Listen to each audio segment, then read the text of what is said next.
বঙাইগাঁও আৰু চিডলি কি হয়? বঙাইগাঁও আৰু চিডলি বঙাইগাঁও এজিপিয়ে প্ৰতিদ্বন্দ্বিতা কৰিব, কাৰণ 5 বছৰৰ তেওঁলোকক আমি দি থৈছো। আৰু চিডলি UPPLে প্ৰতিদ্বন্দ্বিতা কৰিব, তেওঁলোকক আমি চিটটো আগতে দিছো। কিন্তু 5 বছৰ পিছত বিধানসভাত কি হ'ব এইটো নতুনকৈ আলোচনা হ'ব। বিধানসভাত বঙাইগাঁও কোনে পাব সেইটো আলোচনা হ'ব। চিডলি বিধানসভাত কোনে পাব আলোচনা হ'ব। 26ৰ কাৰণে আমি বঙাইগাঁও এজিপিক দিয়া নাই, 26ৰ কাৰণে আমি চিডলি UPPLক দিয়া নাই।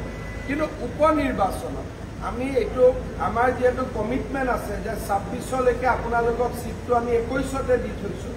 গতিকে মাজত আমি আমাৰ মিত্ৰতা আমি নাভাঙো, এইটোৱে আমাৰ দলৰ নিয়ম যে আমি কেতিয়াও মিত্ৰতা আধা ৰাস্তাত নাভাঙো। আপোনালোকৰ মনত আছে যে হাগ্ৰামাৰ BPF মহিলাৰী ডাঙৰীয়াৰ BPF কংগ্ৰেছৰ লগত হাত মিলোৱাৰ পিছতো আমি তেওঁলোকৰ মন্ত্ৰী ভঙা নাছিল, যাতে পুৰা 5 বছৰৰ সংকল্পটো আমি পূৰণ কৰিব পাৰোঁ।